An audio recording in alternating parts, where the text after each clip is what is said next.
Hello and welcome to Fit and Fabulous at Any Age. This is officially our third podcast. Super excited today. I've got Coach Camille with us and Coach Amanda. I, of course, am Coach Brooklyn and really excited to dive into today's subject. This subject today is you're not lazy, you're just burned out and you're underfed. So, because we are discussing this today, we're going to be diving into kind of our own journeys, what's worked for us, what did not work for us, and how we change that. And yeah, so let's go ahead and dive in. So one thing that, as a coach, I've been doing this for coaching for over a decade now. I'm noticing a lot of women are so disciplined. Actually, if anything, women are probably, well, I shouldn't say this. I'm going to just say it because this is like a female only podcast. Maybe put this in your headphones if you have men around you. So I used to be a trainer and I would train, I always tell my female clients this, I would train couples and I'd have the husband and the wife and I'd be training them in the gym. And you know who always would complain and whine the most, right? It was always the man. 100% of the time, he would always be whining and complaining, like, oh, this is hard. Like, how many more reps? And the wife would be over there, like, kicking ass. And she was, like, done, like, 2 minutes ago. And for me, it's always funny. And it always reminds me, like, women naturally are pusher throughers. Like we kind of just learn from, I feel like, a young age, because we have periods and we deal with a lot of pain that we don't talk about. We just suck it up and we just push through. But at our detriment, when it comes to our health, that can really hurt us in the long run and make our body less responsive to fat loss. It can make us feel like we're lazy and there's something wrong with our bodies, and honestly just leave us feeling really frustrated. So that's one thing I've noticed working with women is, like, they almost are doing way too much, whether it be from like a stress standpoint, or like they've just got so much on their plate from like a life standpoint, or like from an exercise, fitness, nutrition. It's like they just are pushing so hard. So I find more often than not, it's not that women are not doing enough. They're actually doing too much. So let's talk about it. Yeah, I love I this. actually, Oh, go ahead, go ahead, Amanda. Amanda. So I love this subject because I'm sure you ladies have encountered with your clients and just in general and with yourselves how us women, we're so hard. We're our biggest critic on ourselves. So it's like, go, go, go, don't stop. I got to hit my goal and I have to be there for this person, this person, this person. And to Yeah. juggle everything. And then we wonder why our quality of sleep is lacking, our stress level, our cortisol's through the roof, and then we're like, why am I not losing weight? Because it's so much deeper than calories in, calories out. Sorry, Camille, go ahead. No, I actually bought a book on this because I was hitting burnout like crazy, and um, I didn't really read much of the book, but I think as women, we're born to be yes people, and we say yes to everybody, and then we worry about everybody, and so Yeah. it really takes us to the next level. And I mean, it's part of who we are. We love others. We want everybody to be okay, but it can, boy, it can burn us out on such a big level, and we have to learn to pull back, and that is hard because we're kind of trained to just say yes and do it all. I mean, since we're young, and so that's something that I had to learn the hard way. You just hit burnout, and it's like your brakes screech and you're like, I can't do it anymore. I can't do it anymore. And then you have to stop yourself when you've got to figure out, what am I doing wrong? Like, what can I let go of? I just can't do it all anymore. So yeah, like you said, Brooklyn, like um, we we learn what we need to stop, but that takes a while. It really takes a while, and it takes almost a trauma or anxiety or something showing up to show us that, because we'll just keep pushing through. It's who we are. We push through everything. And women, I agree, women are such hard workers. And even with their food, I mean, I see women and they eat so little. I was talking to such a dear friend yesterday, and she has diabetes and she hardly eats any food, and she just keeps going and she does it. And it's just, geez, it's who we are. But yeah. Oh, Yeah. thanks for sharing. Yeah, you're a mom of what, 5 girls, including Coach Brooklyn. So that had to be a lot on you growing up with 5 kiddos, trying to find time for yourself. It was always hard to find time for myself. I loved my girls. I loved my girl time, but it was hard. And I remember the emotions. Your heart would break for them, like if a boy hurt them, or and as they get older, watching them go through really hard things as they get older. And yeah, you carry that with you. And then if you're in church and you're involved with church stuff, oh my gosh, that's a whole nother subject. And Talk about trauma. well, and you take on these big callings or um, things that you're responsible for, and you are responsible for them. You've said yes, and it's something that, boy, I did for years and years, and it's just something recently that I've learned to say no. Like the last 2 or 3 years, I just couldn't do it anymore. I just couldn't. And but we are told to say yes always, and it's important to know you can say no. I mean, I think that's something that Brooklyn, told me years ago, Mom, you can say no, but it's something that was so ingrained in me. Yeah. So It's kind of it's not only like a religious thing too. It's a cultural thing. it's a It's a cultural. societal thing as Hmm. women for women, period. Because I work with women in all walks of life. Like I work with women who are Jewish. I work with women who are Christian. I work with women who don't have a religion. I work with women. I mean, I work with women all over the world and all different religions. And one thing that all women have in common, and I feel like this is like any and like literally, and I can say this because I work with women all over the world. We are all conditioned to believe that we like our boundaries aren't important and they don't matter. And that's really sad because I feel like I didn't really understand that until I became a mom. And then I was like, wait, I can say no. And that's okay. But a lot of women, I feel like, kind of coming back to the place of like, you're burned out and you're underfed. Let's be honest. The reason why most women are burnt out is because they're saying yes to every freaking little thing that comes up. And it's not their fault. And it's really not your fault as a female for doing it because I mean, again, I see it with all women from all religions, from either having religion or no religion or like societal all over the world. All women struggle with boundary setting. I feel like my generation is much better at Hmm. it. My mom's generation, they are Not so I feel like much. they're finally like in a place where they're like, "Oh, I can." But unfortunately, they're, in their 50s and rolling into their 60s and they're like, "I spent my whole life saying yes to everybody and everything and I killed myself." And I see that a lot as a coach. I see a lot of women like at your age, mom, where they're just like, I can't believe I spent my whole life just saying yes to everybody. So let's talk about like, the you're burned out and you're underfed. I think a big reason why women are burned out, what do you guys think? Like a lack of boundaries, but I always tell my clients it's not your fault that you lack boundaries. It is your conditioning, the way you've been Hmm. conditioned and the way you were brought up to think that it is 100% on you to say yes to everybody. Absolutely. I'll share growing up with my mom. There was 4 of us, and she worked outside the home. Eventually, she did all the housekeeping, all the cooking. I mean, like homemade meals every single night. We rarely went out to eat or had takeout. And so she literally walked in the door like after a long day of work, like 4 or 5 o'clock, and then her second shift would start, and she would just go to the kitchen and meal prep and get everything ready for us and clean the house and clean up after dinner. And it was rare occasion that I saw her sit down and like watch a show or saw her sit down and just do something for her, that it would just became like the norm. So like I grew up with that mentality, like, okay, like my husband gets home and like, and then I have to like cook for him and clean and everything if I worked. And I finally started to see my mom, like as the years got like past, she's like actually taking time for herself because she was struggling like mentally. She's I'm tired, I'm worn out. I'm like, yeah, mom, you clean houses for a living all day.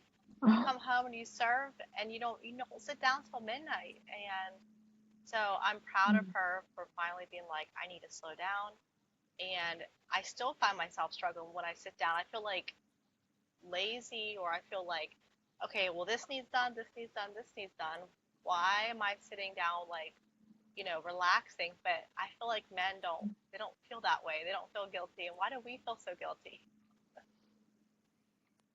We are just brought up that way. I mean, the home is our domain. And whether we work outside of the home or not, it's something that my generation, like I'm with you, Amanda, my mom cleaned houses also. And I remember that's such hard work. It is so hard. Yeah. And you come home and your body's physically exhausted, but my mom would, get dinner going. She would just, the house is her home. I mean, it's what she's in charge of. It's it's just something that the men go to work and the women stay home and take care of the home. They take care of the kids, and we're exhausted.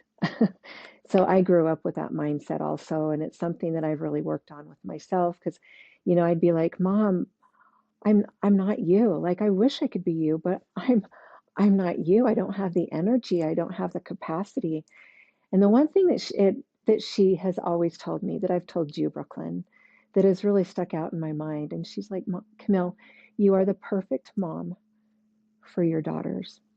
And so I tell Brooklyn, you're the perfect mom for Brecken. And I think it's important for women to know that they're the perfect moms for their children. We're not like our moms, and we don't have to frame who we are or what we think we should be according to that. Like we can kind of branch out and do our own thing because our generation and the new generation, Brooklyn's generation, I feel like, they're not the same. They have to set boundaries. They can't do what our parents did or even what we do because the world is different. The world is very different. You just can't continue how we lived. You guys have to make it different for you. And so I think with the boundary setting, it's really important that we know that we can do that. Even us as, older, I'm older, it's important that I've learned that. But that's been, it's taken time to learn that and for everybody else in my family to learn that. Um, so yeah, like you guys are setting new standards and new boundaries, and it's just important to know that it's okay. It's okay. And you need that. So you can have a good life and make it yours. Yeah. So, I think that's part of it. Like setting boundaries isn't selfish. It's self-preservation. For women, I find this like always so funny. I love my husband and he's a great husband. He's a great dad. He shows up for our kid. He shows up for me like from a like emotional standpoint. Like he's a great man. However, he's still a man and I love him, but he is still a man. It's always interesting to me, and even to this day, Brecken is 7. We've both been parents for 7 years now, okay? And he'll get home and like have like a busy work day or something, and I'll like run into the kitchen to go grab a snack, and Brecken will, be like, I'm hungry. And Jordan's in there making himself food, making food for himself. And Brecken's like, Dad, I'm hungry. And I'm like, why the fuck are you not making Brecken food? And I feel like as a woman, it just naturally just like I'm naturally just like thinking about my kid and what he needs and like serving my child without even thinking about myself like for a second. Like I'm always thinking about food for him. Does he have enough water? Like is he clean? Like where, although I'm not, this is not me hating on men. This is definitely not me hating on Jordan because he's a great husband, he's a great dad. But yes. men naturally are self-centered people, and it's very easy for them to focus on themselves and then focus on other people. And I think it's two things. They're men and they have like these boxes where they can focus on one thing at a time. And another thing is men are a little bit more egocentric, where they're pretty good about focusing on themselves and what they need, where women, we are, and this is from a societal standpoint, but also it's the way that we're wired, and it's what makes us good mothers and good, honestly, empathetic and sympathetic with people in general. Like, I always find it funny with Jordan. Like, Jordan's done like tons of therapy. And I always ask him, like, oh, who's your therapist this time? And it's always a female name. And we kind of got into like a tiff a few months ago. And um, I said to him, because what we were struggling with was him being empathetic towards me and even like sympathetic towards like him being like, oh my gosh, I'm sorry, that's so hard. Instead of him trying to like fix it immediately. And I finally called him out on it. And I was like, I am so sick of you trying to fix everything. Like when I say I'm struggling, I need you to just freaking listen. And so I said to him, I said, listen, Jordan, when you're struggling and you call your mom or you go to therapy, what do they say to you? First of all, notice that they're females. Okay. Number one. And number two, what do they say to you? And he goes, well, my mom's usually like, I'm sorry, that's really hard. And then what does your therapist say? She usually says, I'm sorry, that's really hard. And I'm like, interesting. What do you say to me? And he goes, I don't say that. And I'm like, exactly. That's the problem. Like, you are so focused on almost yourself fixing it that you don't take a second to put yourself in my shoes. So, I mean, I'm coming back to like, I promise there's going to be a point here. The reason why I feel like women struggle with boundaries is because we also hold, like mom said on the last podcast, we hold the emotions of the family, like in the sense of like, we are the empathetic ones of the family. Like, we are the ones that are really like holding it all together with those things. So it makes sense why we struggle with boundaries. It makes sense why we struggle to do that because we also are holding a lot of like, I mean, the simple like me being in the kitchen and Jordan making himself a sandwich and Brecken starving. Like, but that's a typical man. I talk to my other clients and they struggle with the same thing with their spouses that have kids. They're like, I don't understand. I'm like, honestly, like you can have the greatest man in the world. Like Jordan's done years of therapy. I mean, he's I would call him extremely emotionally intelligent, but he's still a freaking dude at the end of the day. And because of that, like I was joke to my mom. I'm like, man, it's too bad I'm not a lesbian because I would definitely be married to a woman because it would be so much easier for me. Unfortunately, I'm not attracted to females. But like it's just one of those things that I feel like as women we carry that. And because of that, we struggle with boundaries because we carry a lot of that weight in our family where we have to be the ones like I have to call even now, like even though me and Jordan have talked about it probably for the last 7 years, I still have to make sure, Brecken, are you eating? Like, did you have something to eat even though I've been working this whole time? And Jordan's right there in the kitchen making himself a sandwich. So, I mean, it kind of makes sense why we are the way we are, but it also really sucks because that's where women struggle with boundaries because they're like, well, if I don't do it, nobody else is going to do it, right? That's kind of even me like and again we've talked about this on our group coaching calls and we'll talk about this in a minute if okay so let's talk about boundary setting. How do we start setting boundaries and how have you guys started setting boundaries? What is that? And then getting away from the guilt of setting boundaries and then being okay with when we set boundaries things not being perfect and the way we want them done, right? So let's talk about that. Amanda? Oh, thanks. So I am not blessed enough to be a mom, but I am an auntie of amazing nieces and nephews. And just from being a part of their lives, and I'm very close to my sister, I have seen exactly what we're talking about today. Brother-in-law's phenomenal, but I've seen like my sister's like deathly sick. She can barely keep food down. She has a flu. She's the one with the kids attached to her, feeding them, taking care of them, everything. And she's just like, well, exactly what you said. If I don't do it, it's not gonna get done the way I like it. And I finally Mm, told her from learning from Fierce Queen, like, okay, he might not make the dinner that you want. He might just make a box of mac and cheese. But what's more important, one night of them eating something that is not your favorite, but you get, a half an hour break of sleep and just to recover. So it is really hard because it's not going to be perfect, but she finally had to be like, hey, I need your help. I need you to do this. I need to rest and recover. I'm getting sick physically, and the kids are asking me because they're so used to going to mom, mom, mom. So yeah. she's not getting any better. And I'm like, I'm so proud of you because that is so hard. I know that you want them to eat, this, this, and this for dinner, but just, go in the bedroom or, I'll come over and help. And even with myself being a wife and working full time, like I'll like take on the duties. My husband's never said, I need you to do this. I just start doing it. I do the housework, I do the meal, I do the cleanup. And there's days when if I'm really busy with clients, I have a lot going on and I'm getting behind on something, I have a hard time speaking up and being like, hey, can you help me? I'm like, I'll just do it. I got this. I got this. And finally, I'm like, hey, I need you to, like, can you unload the dishwasher? Can you do this? So that way dinner's not an hour later. We're not eating at 8 o'clock and going to bed at 9 and feeling all like bloated. And he's like, yeah, sure. Like, he might make a joke, but they'll do it. Like, you just have to be okay with being like, you know what? Just because I can't do everything doesn't mean I'm any less valuable. You know, Yeah, like, you're love just as that. valuable. You know, you're a human being. Yeah. That's really important. That's a big deal when you actually let stuff go. That means that you've recognized it in yourself. I remember talking to a girl in the gym, and she was just gaining weight. She was working out. She was missing her workouts, but still trying to hit it. And she just couldn't let anything go.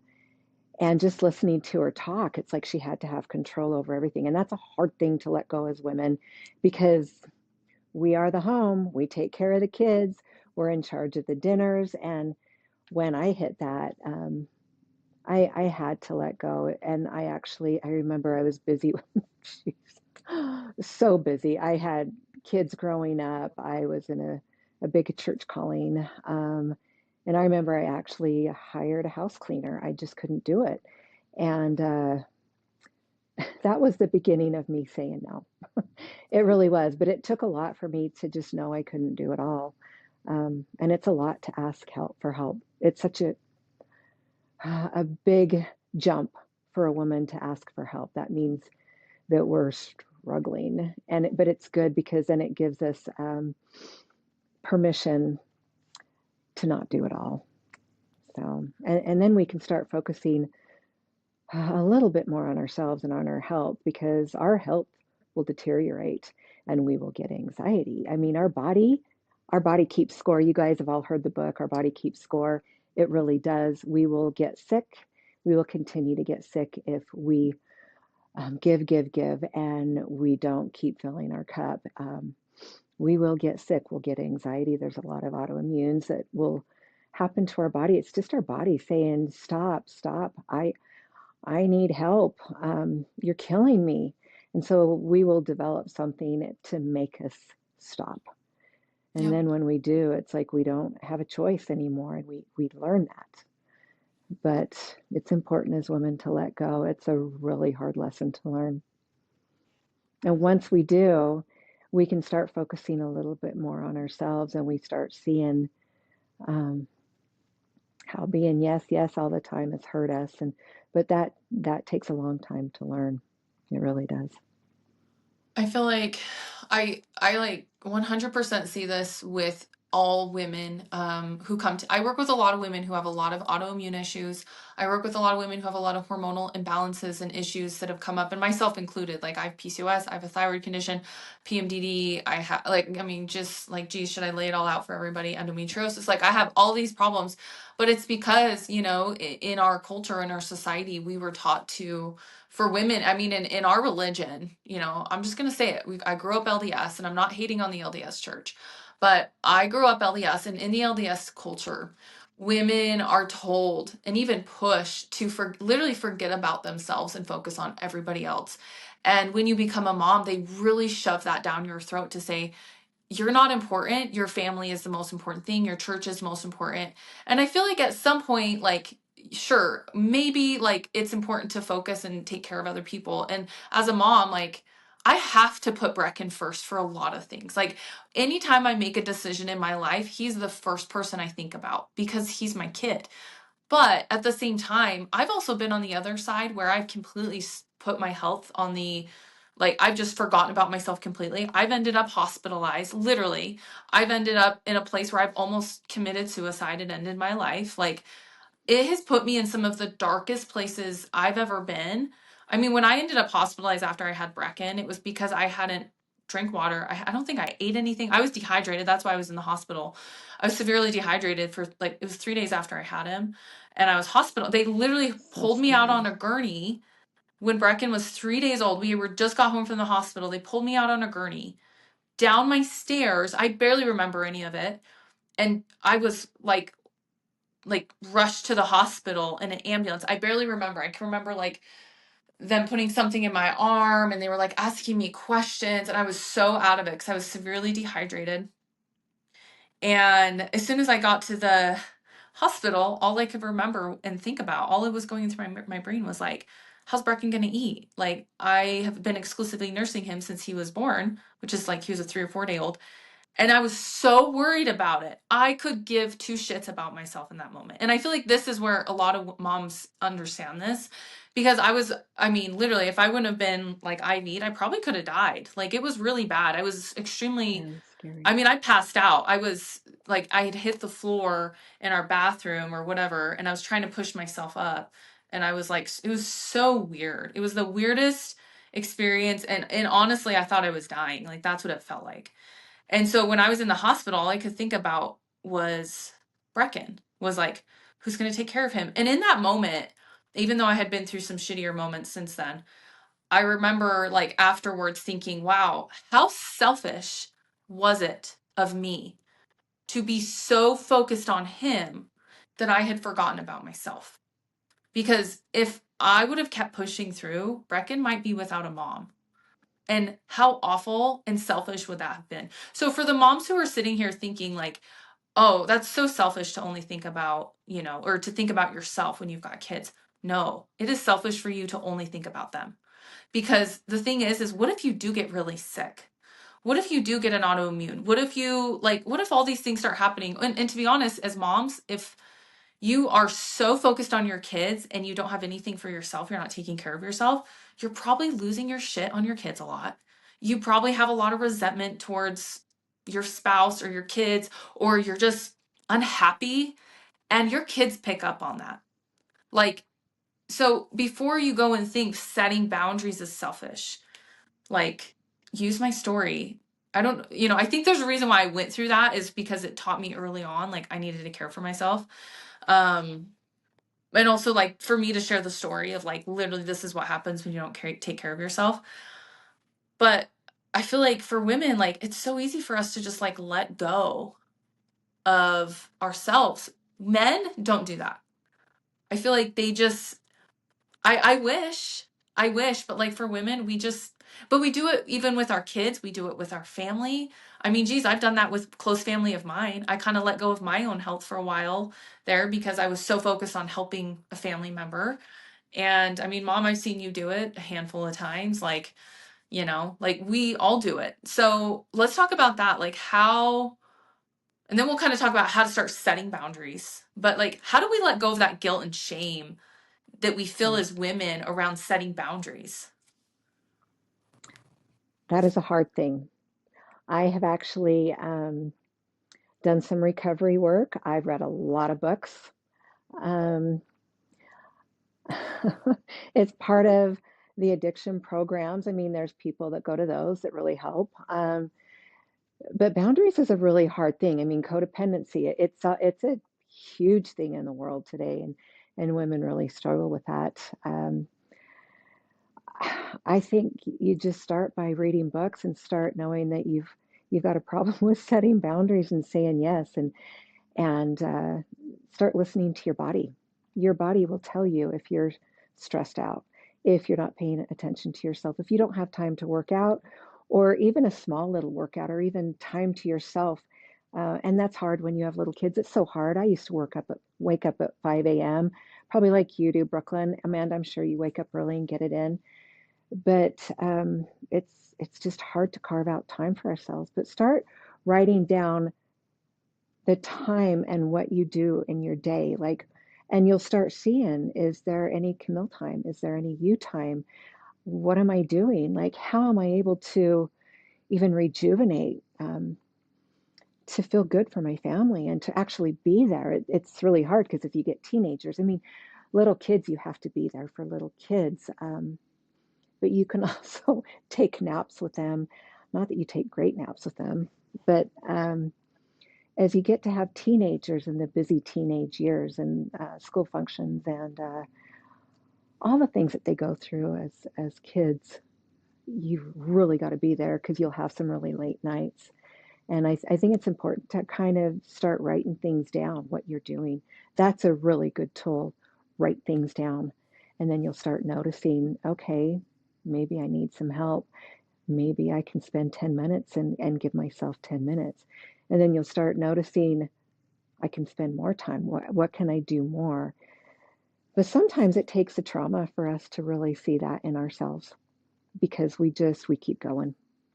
Women are such hard workers.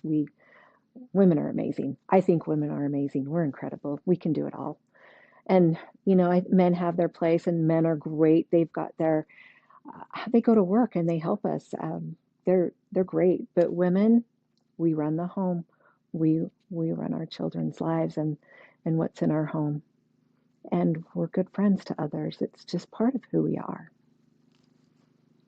Yeah, So I love that. Thanks for sharing that. And Coach Brooklyn, thanks yeah, for talking about your trauma with everything. I remember that's a big reason why I reached out to you before I was a coach and I was actually a client. For those of you who don't know, um, I always struggle with emotional and binge and stress eating. And so like I knew like I had the calories. I understood like that's the easy part. Most women know how to undereat and how to eat less, move more. That's not the problem. That is so when I hear that on social media, like eat less, move more, I'm like, oh, that's not the solution. Most women do that, or they even do it drastically to where they're like their hormones are off because they're undereating. The problem is they don't have that emotional support. They're not having support with all the overall health with their the social aspect and setting boundaries. So they're not getting sleep, and their stress level is through the roof. And I see this all the time with my clients as moms, and it's such an amazing gift to see like the messages come through, or like we're on a coaching call and a mom that was struggling for years with her weight was already doing all the things. Is like, I got a decent night's sleep, like you told me. I finally just left the dishes, I left the vacuum for the next day, I got a good night's sleep, and my weight's down, and I didn't change anything else. I'm like, oh. And she's been trying for years and not understanding why her weight's up and her bloating's, coming back and her digestion's off. And she's like, I know it's something I'm doing wrong. And I'm like, chances are you didn't have the right support, or you didn't understand that sleep is so much more than just waking up feeling refreshed. It's really huge it's when women's hormones, like Coach Brooklyn taught me, is when our hormones get reset. I believe men's are like, they're fine.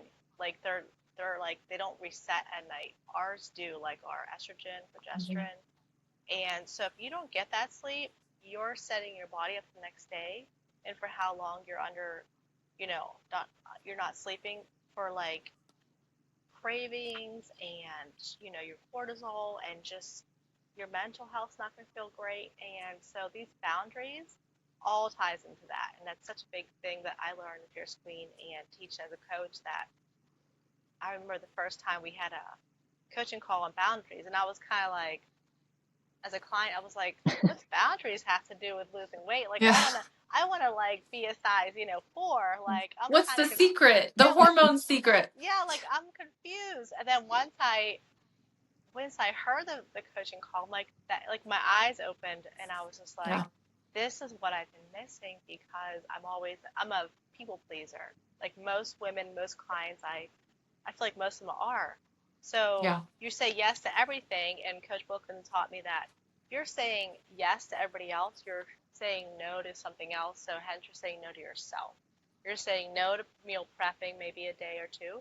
You might be saying no to getting that exercise in, or no to quality sleep. And it's like, how many times are you going to do that and realize that you're worth it? Yeah. I love that, Amanda. Thanks for bringing it back home there, because Yeah. I think like a lot of women think like, oh, boundaries are just like me just being selfish and me being self-absorbed. But the thing is like if you don't set boundaries, yeah, your sleep's gonna suffer. If you don't set boundaries, you're not gonna have time to eat healthy. If you don't set boundaries, you're not gonna have time to exercise. Like these boundaries are essential for honestly like basic self-care. And women, I mean, even just like I remember even feeling guilty when Brecken was a baby for years, I felt guilty taking a shower or a bath. I literally remember bringing him in the bathroom with me because I felt bad that I was taking time away from him to shower. Like, and that's what women deal with is they like live with this like guilt of, wow, if I take some time to exercise or I take some time to meal prep or I say no to the person who is always trying to take from me, I'm selfish.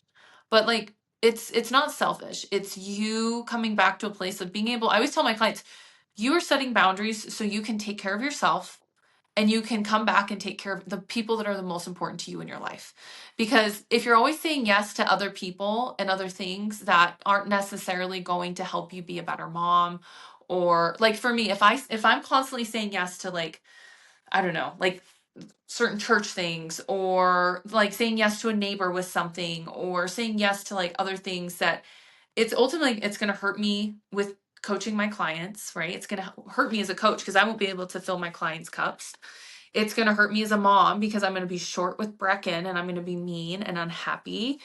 And ultimately, like, it's going to hurt me as a wife, like, because then I'm going to be pissed at my husband because I don't have any time for myself. So setting boundaries, like you said, Amanda, like it kind of comes full circle. It Like really the does. boundaries they're so important for you like I would say it's a long-term thing, but setting boundaries initially, man, is it so hard? It is, but yeah, but you're right. It comes full circle, and you might not see Yeah. it, but as women, we don't see that. But like that's why Fierce Queen is so amazing because we show you just how much better you can feel and how much more you have to give to those around you just by filling your cup and getting that sleep or setting boundaries or not saying yes to the 8,000 things going on that week. It's just you Yeah. can't do everything because Yeah. if you're stretching yourself so thin, that's when we see a lot of women that are binge eating, emotional eating. So it all comes full circle and it makes sense why these women are doing that because they're just like, I haven't eaten in, I don't know, 12 hours. I've been in my car half the day running errands, doing this. And then they eat and they don't stop because their bodies are screaming for Yeah. nutrition, Absolutely. you know? 100%. I mean, it's so important. What are some things you've noticed with your clients when they start setting boundaries? Great question. So it's just so amazing how, because I was the same way. I'm like, how, I don't know if setting boundaries is really going to make that much of a difference, but just hearing the tone of their voice of how shocked and excited they are, how much better they feel when they get sleep, or if they say, you Hmm. know what, I'm gonna say no to this event, stay home, get some, me time in, whatever that looks like for them. And they're like, I find myself being calmer with my husband and my children and just feeling good and feeling more present and not on autopilot.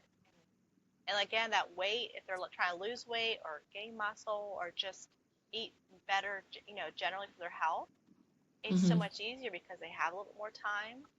They're more focused. They're not just, they don't have 8,000, things going on where like they can't like just sit down for a second and be like, I need to do this for my health.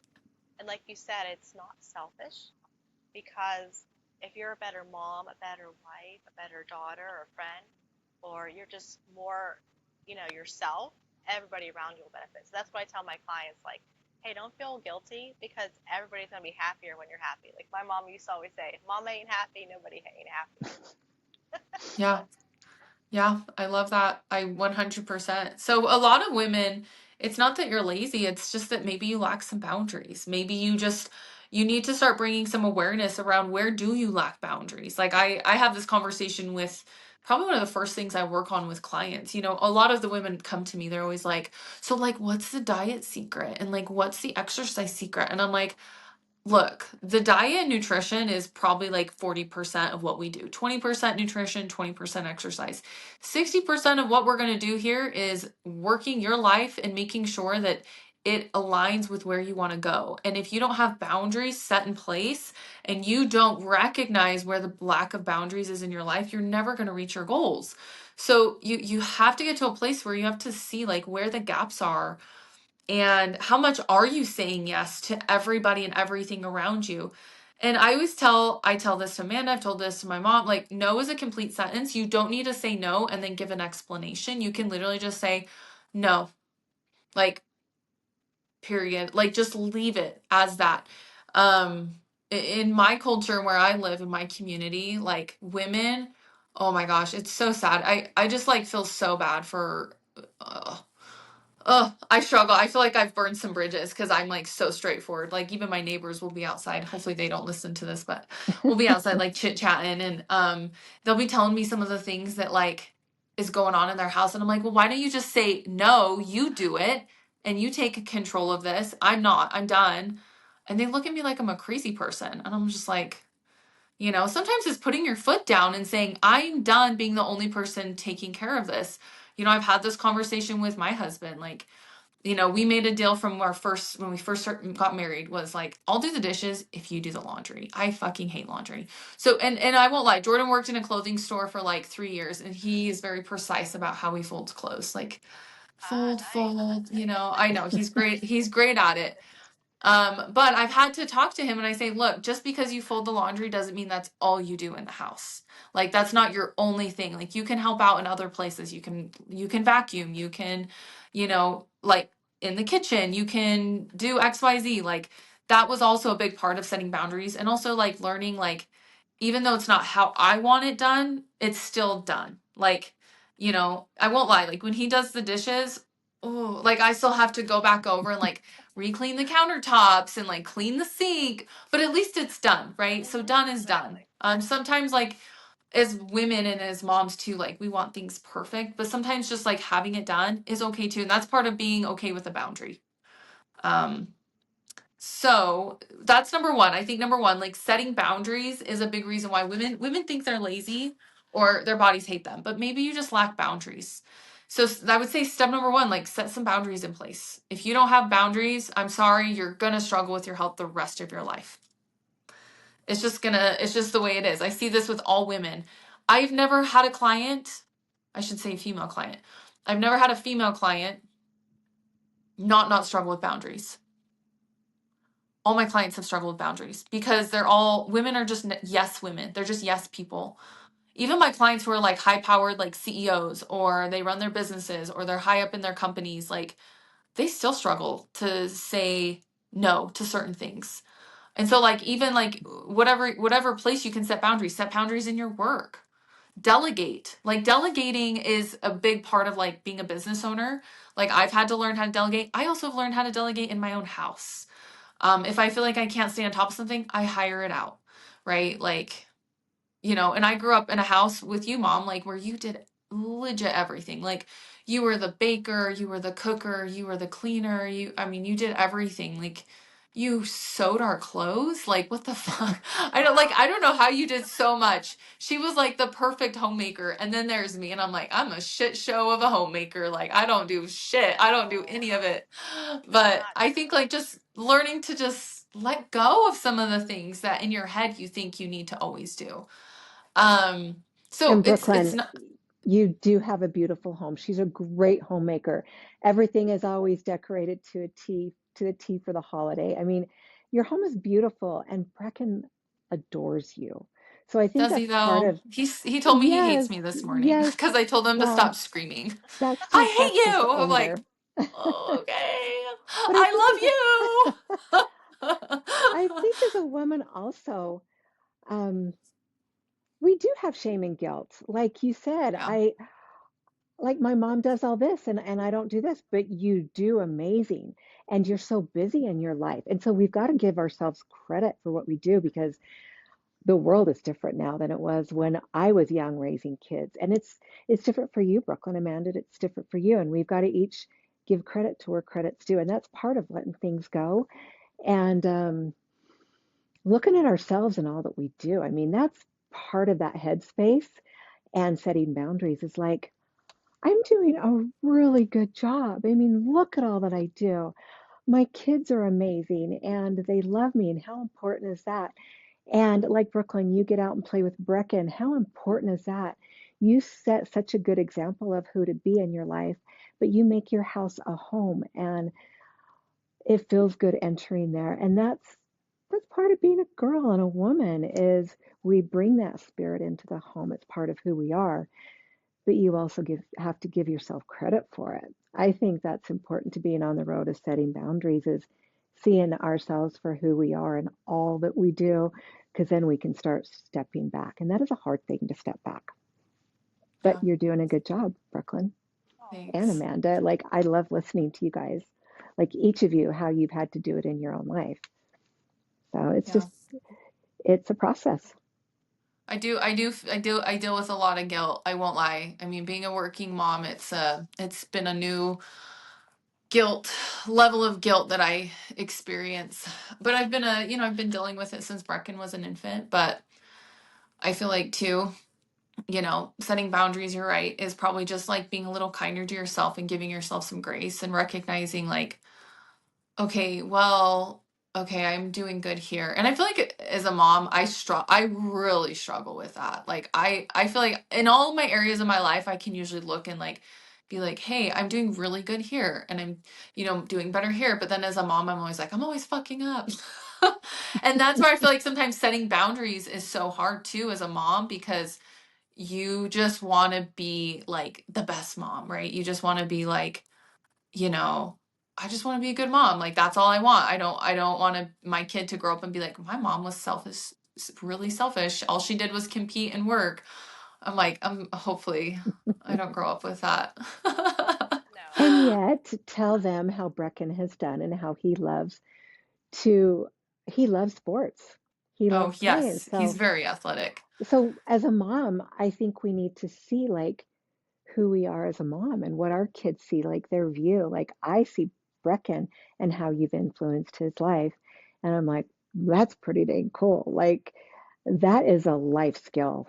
He loves athletics, but he loves going for the gold. You've taught him Yeah, that and to never give up. And that's part of being a woman is seeing the good that we do. Because then I think it's easier to set boundaries and take time for ourselves because we do give ourselves that credit and we can step back. We don't have to do it all, yeah, but that's it true. is a thing in our mind we've got to get right because we're That's so very negative true. about ourselves. We're our worst critics, aren't we? Oh, yeah. Yeah, 100%. Yeah, I think. It's hard because like I feel like when you start setting boundaries, although I feel like I'm almost like on the other side of the spectrum now. I feel like I'm almost too good at setting boundaries. I'm super quick to say no to almost anything that doesn't align with exactly where I want to go. I've gone almost too good at it. But I would say that's not a bad thing because it's gotten to me where I am at this point in my life. But also at the same time, like with setting boundaries comes a lot of guilt and shame. And when you're working on yourself and working towards your goals, like yeah, there can be a lot of guilt, there can be a lot of shame. But I think like mom's point or Camille, I feel weird calling you Camille, so I'm gonna call It's you mom. okay. It's I don't okay. I don't like that. That feels very feels weird to me. So I think like your point is just like seeing how far you've come and also just like recognizing like what you're actually doing good at. And then kind of letting that propel you in the place. Cause that's I like that a lot. I think that's really powerful. Yeah, I Um love that. Brooklyn, I hope it's okay I say, but like, it's so interesting that even as you are like, you're like a boss babe, you're like, you're a CEO, you do so many things for the women, you influence them, and you teach them not to feel guilty, but you yourself still struggle with feeling guilty. But you've gotten so much better at it. That just shows as women how we're just like wired to like always think yeah. about everybody else. But then Yeah. look how far you've come as far as like the day that you struggled and they had to like take you out in an ambulance because you weren't giving yourself anything mentally or physically or anything. And now like you're thriving and feeling great, and Brecken, I'm sure, is gonna look back when he's older and be like, my mom took care of herself. She taught, and she still took care of me. Like he's gonna realize that, like, it's important to put yourself, like, your health first, and that's an amazing gift because, like I said, I felt so bad for seeing my mom struggle all these years doing everything and wondering why she was Mm. always losing her cool, and now I'm like, I get it. She needed help. Yeah. Yeah. Thank you. Yeah, you Um have to remember that. Like, think about like how much better of a mom, like, you are, I'm sure, because you're putting your mental and physical health, at the front, and then you can be there for Brecken in ways that you probably couldn't be when you were struggling. Yeah, that's You true. know? Thank you. Yeah, I think you need that reminder. I felt weird saying it. Like she's always like the like the main person, but I'm like I think you need that too sometimes. Reminded that like how far you've come because you put yourself first. Finally.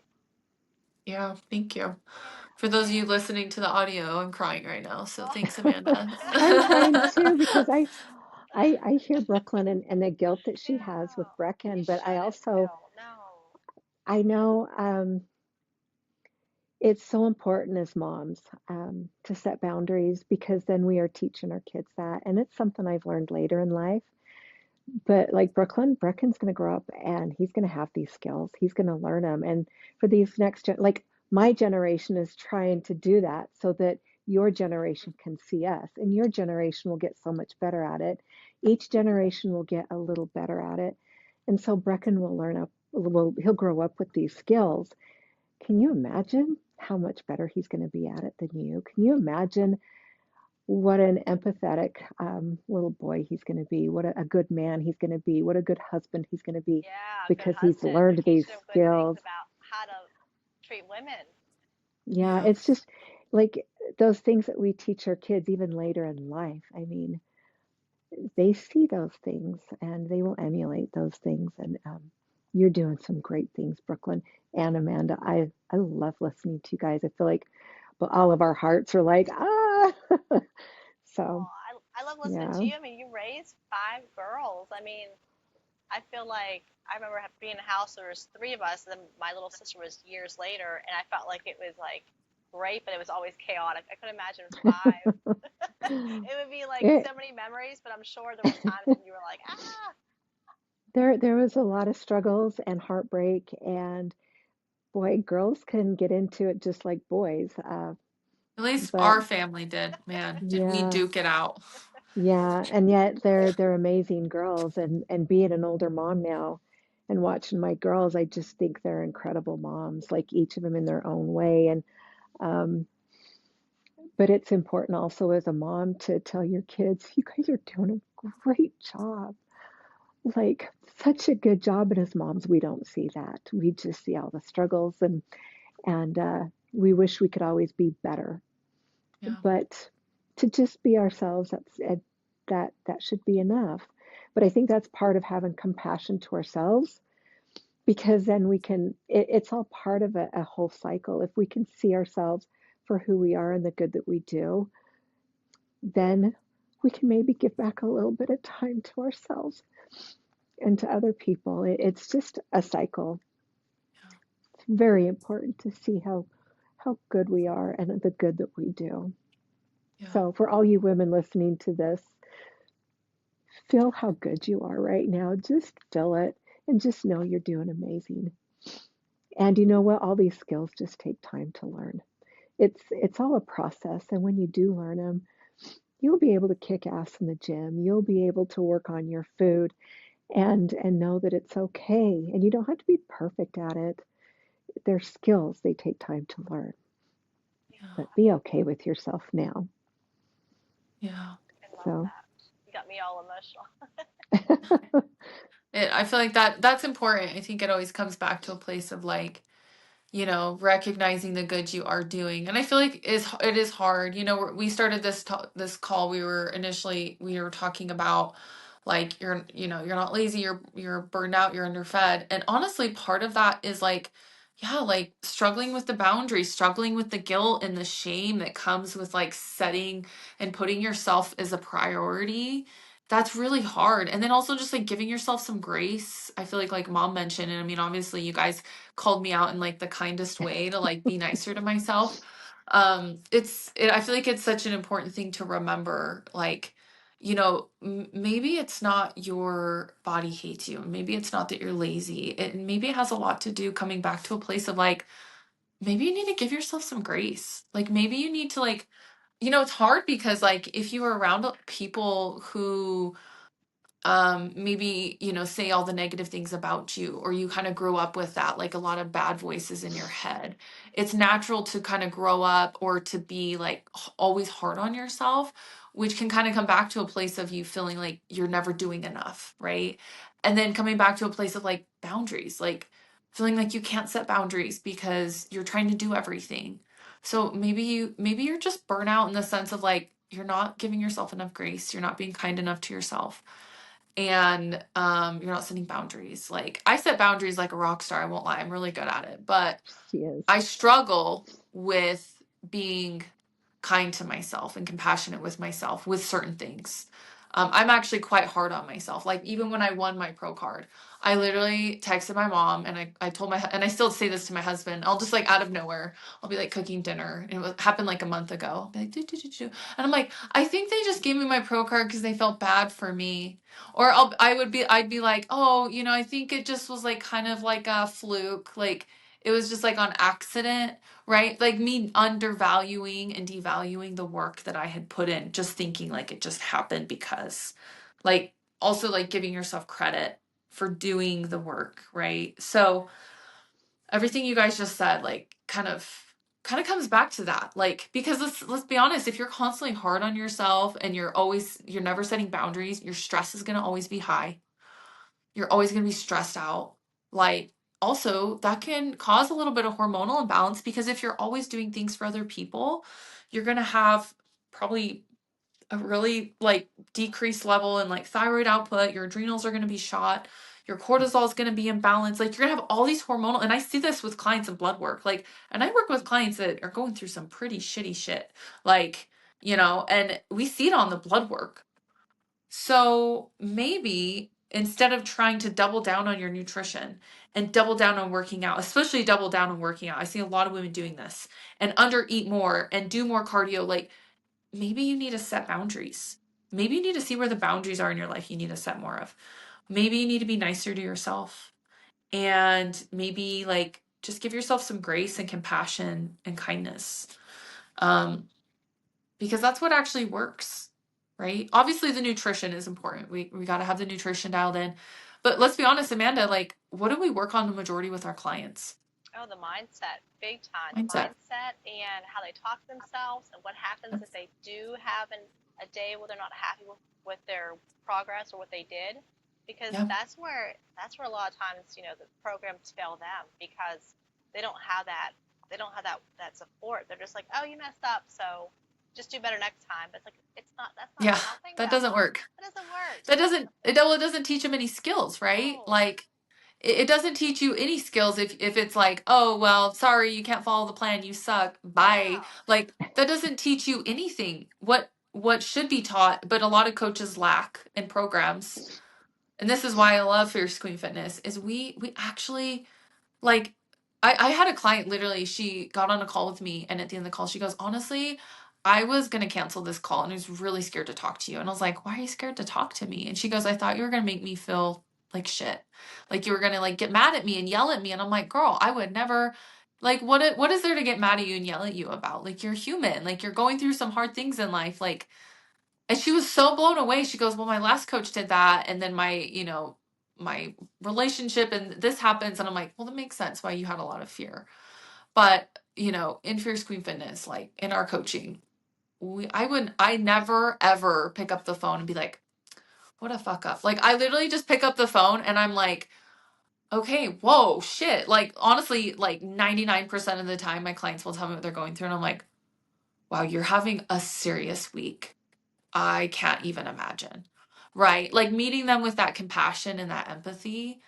I feel like a lot of the women we coach, they need that because they don't get that, right? They That's don't get true. that. So, um, yeah, I think kind of coming back to, you know, you're not lazy, you're burned out and underfed. We kind of talked about the burnout. Part of most of the burnout with women is they're just no boundaries. Anything else you guys can think of the burnout with women? I feel like that's just like the biggest one. What To feed off what you were saying, Brooklyn, about the overtraining, I can't tell you. Oh I'm sure yeah. you've seen it way more than me because you've done this way longer. How many women are like, "Oh, I just got to work out harder and more," and then they'll Oh tell yeah. me, I'm like, "How many days you working out?" "Oh, 6." 7. "6, Yeah. 7 for 2 hours a day," and I'm Whoa. like, I'm like, how do you feel? Because I don't want to ever tell them this is what you do. I'm always like, how do you feel? We pull back some of the workouts, keep your nutrition the same. So like, should I eat less? I'm like, no. And let's do some stress techniques to help you. And like, they'll start dropping weight, and they're like, but I'm exercising less, and they're blown away. I'm like, you were so stressed out. You have this going on, this going on, this going on. No sleep. You get 4 or 5 hours of sleep. You're at the gym at 5 a.m. and you're working out 6, 7 days. I was like, you Too do not need to much. do that. And they pull back or Yeah. they work out half as much, and they're like, my life's easier and I'm hitting my goals. I'm like, exactly. Your body does not need to be stressed out all the time. I promise you. Yeah. Well, and it's a hormonal response too. Their Yeah. cortisol drops, Oh yeah. their adrenals balance out, their thyroid hormone starts to balance out, right? Yeah. Like It's we see amazing. this. Well, we see this as coaches. I see this on my clients' blood work. Like it's the craziest thing. And they're always like, I just don't see how that works. And I'm like, it works because you can't, even as a competitor, like I push, I really do push, but I always have time to recover. I always give myself recovery. My coach gives me recovery because you can't push your body to the max 7 days a week, 365. Your body eventually will give you the middle finger and it will shut Mhm. down. It will stop responding to you. So, yeah, I love that, Amanda. 100%. Yeah. Thank you. Well, Just like Camille said, she said, our bodies will talk back, and Yeah. we know they are, but we want to say it's Yeah. broken. It's just me. I'm lazy. I'm like, if your hair's falling out more, you're bloated, you're fatigued, your body's saying something's wrong. So Yeah. 100%. I love that. But you even think about your muscles. I mean, your muscles need time to repair and to do Yeah. their job. And it's like our whole body needs that. But also, I was thinking about this, Brooklyn, when we go to compete, like you girls lead busy lives, very busy. And when we go to compete, as soon as we get off the plane and get to the hotel, like our bodies all drop weight. It's just from Mhm. de-stressing from our Yeah. busy lives. And but it's crazy because your competition level, your body's lean, but it'll drop 2 to 3 pounds, and that's a lot of weight just from stress. But Yeah. that's what our bodies carry. Yeah. That's true. that's a good That's point. inflammation. That's one Hmm. thing, like, I always tell Paul, like, I always have to remind him, like, remember when I travel for these shows, I always drop 2 or 3 pounds of just straight water weight and inflammation. I always have to remind him. And he's like, oh, that's right. And I'm like, yeah, I'm a working mom. And so I am always on when I'm home. And so just remember too, like, sometimes the best thing you can do to help yourself drop weight is give yourself a few days of recovery. I would say the classic signs that you're pushing too hard is like you are really on edge. That's for me. If I'm really on edge, I'm kind of losing my shit like a lot. I'm not sleeping well.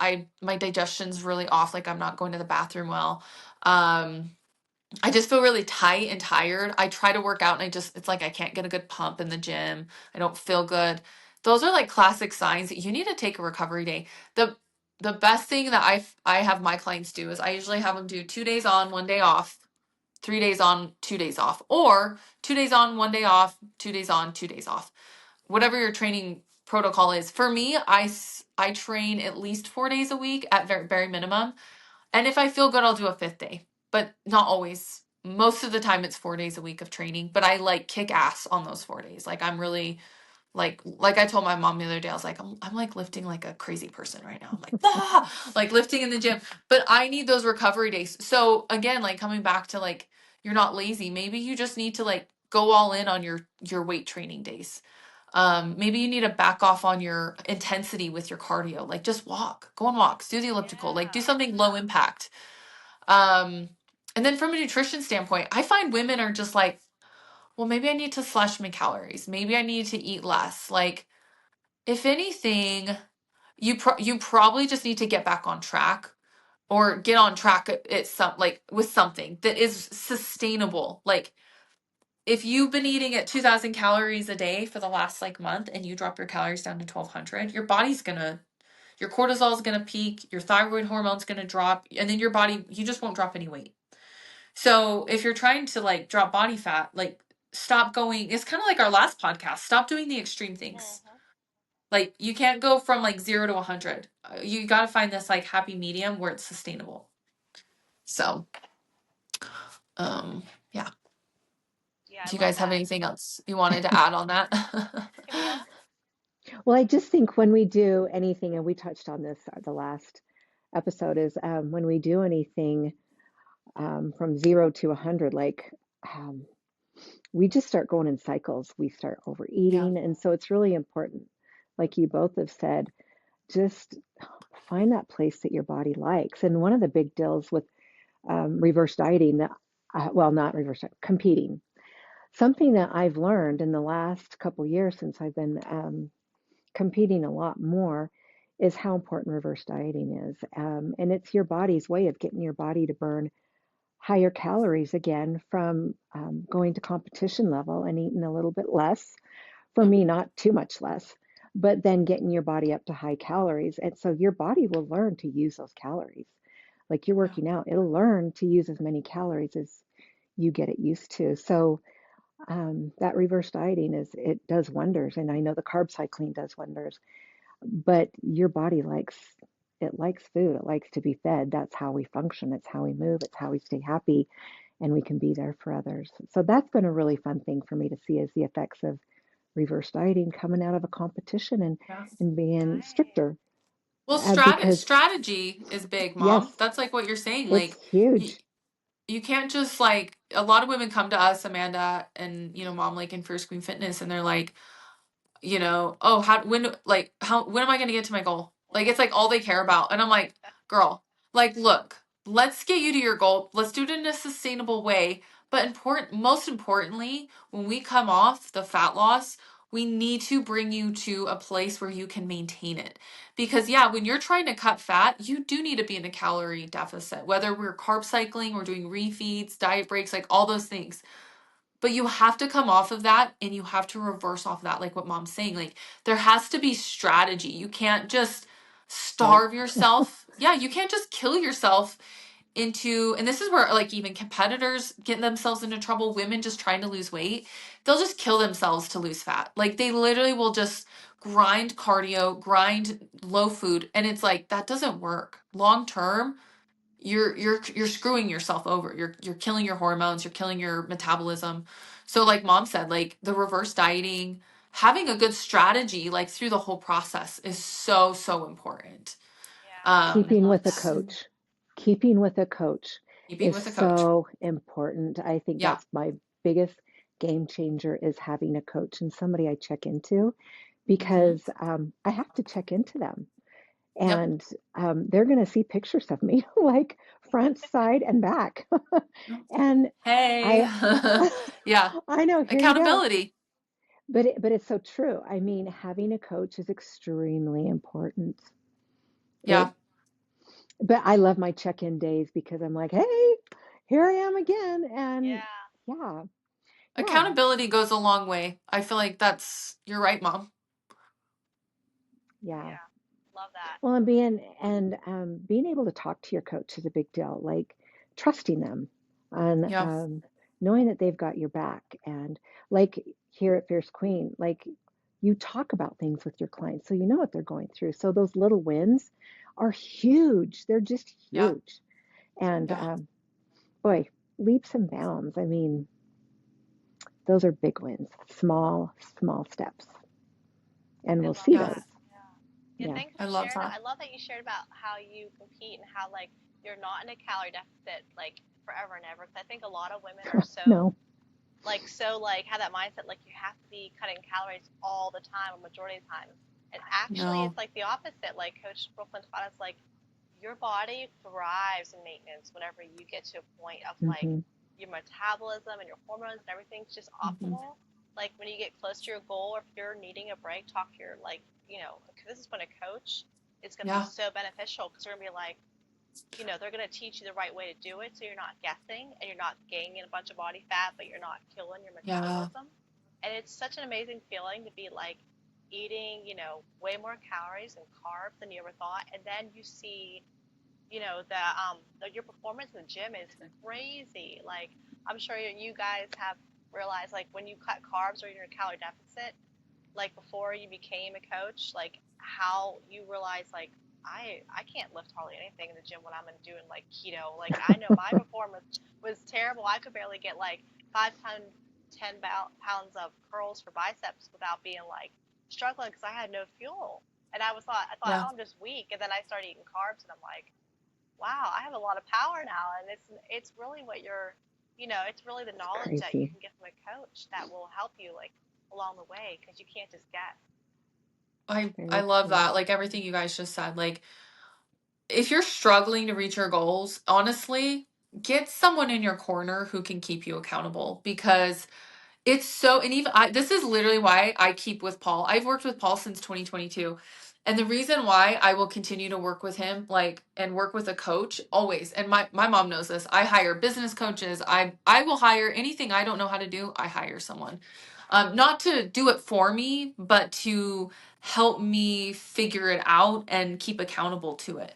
So hiring a coach doesn't mean that like there's anything wrong with you. Hiring a coach means you just need help staying accountable. I still work with a coach because I also need accountability. I also need someone to like get me out of my own head because like there's been times where I'm like, "Oh, I'm not dropping fast enough. I need to drop my food."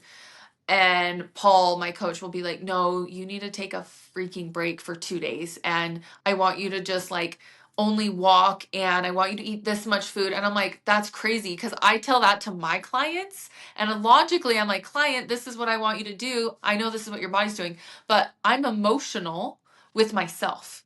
When I see Mm, myself not dropping or I'm not seeing responses like I want, I'm emotionally involved with the way that like I'm looking or and so I can get emotionally attached to that. So it's easy for me to be like, oh, slash calories, do more.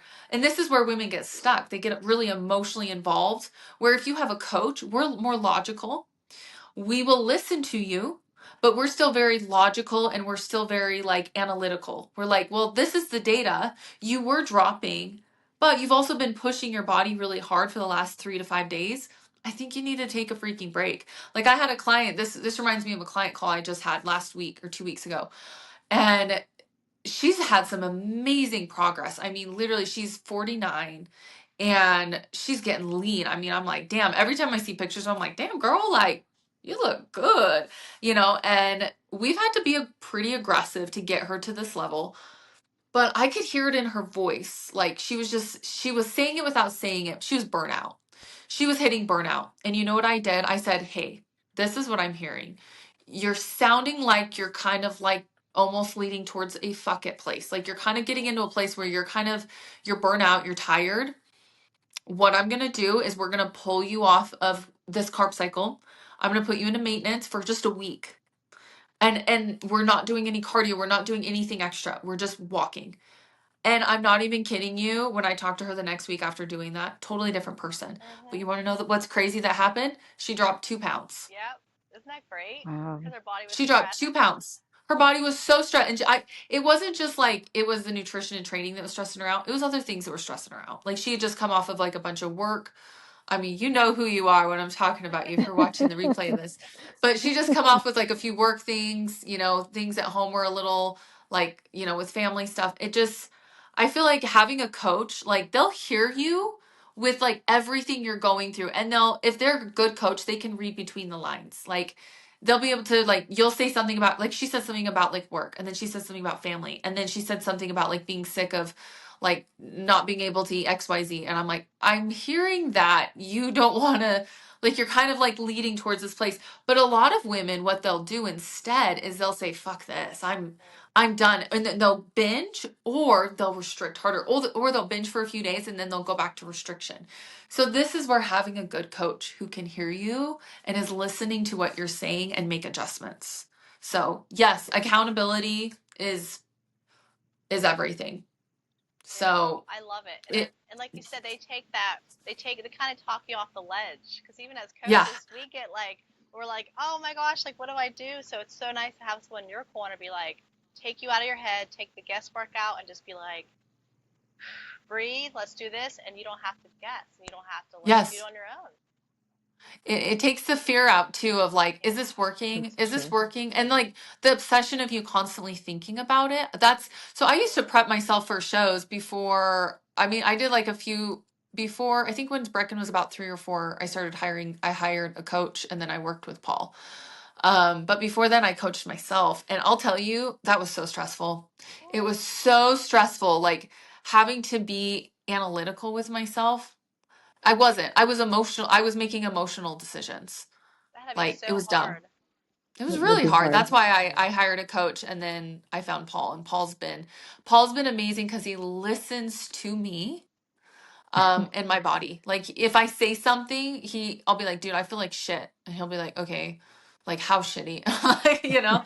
Like that's a good coach though. Like a coach will listen to you. So if you're struggling to reach your goals, like and you feel like you're burnout, like we talked about today.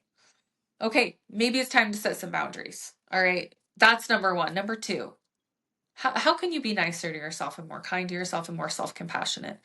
Number three, with the exercise, stop overdoing it. You're killing your Mhm. body, especially if you're over the age of 30. I'm sorry, your body's not 20 anymore.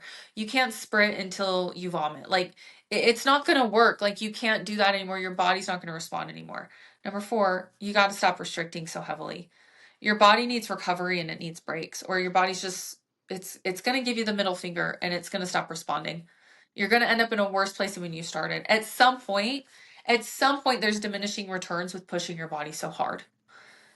It doesn't work. Physiologically, it doesn't work. Physically, it doesn't work. Psychologically, it doesn't work. So you might as well just, I don't know, hire a Fierce Queen fitness coach. Just kidding. Well, and Work with one of us. I'm gonna add on to that. This is something that I have, like in my head, I say over and over again, especially when I first started competing, trust the process. Trust the Yeah. process. It'll work. Your coaches will get to know your bodies, they'll get to know you, and they've done this before. I mean, they've lived it. So trust the process. And it is Yeah, step by step. exactly. I love that. I think that's a good place to end. Anything you wanted to add, Amanda? No, perfectly well said. Thank you for sharing. No, I think I can't think of anything else to say. That was perfect. Okay, perfect. Well, if you are interested in coaching, go ahead and comment below coach or find me on Instagram or Facebook. It's just Brooklyn Goodsell. Send me a message if you're interested in that level of help, in that level of coaching. This is what we specialize in. My mom's a coach, Amanda's coach, I'm a coach, Coach Dakota is also a coach. And this is what we do all day. So like, you're not only hearing perspectives from our own personal journeys, but you're hearing perspectives from like us as coaches. So I hope that this was helpful for those of you listening today. Yeah, and we will be recording for next week. Thank you again. Bye, Bye. Queen. Bye.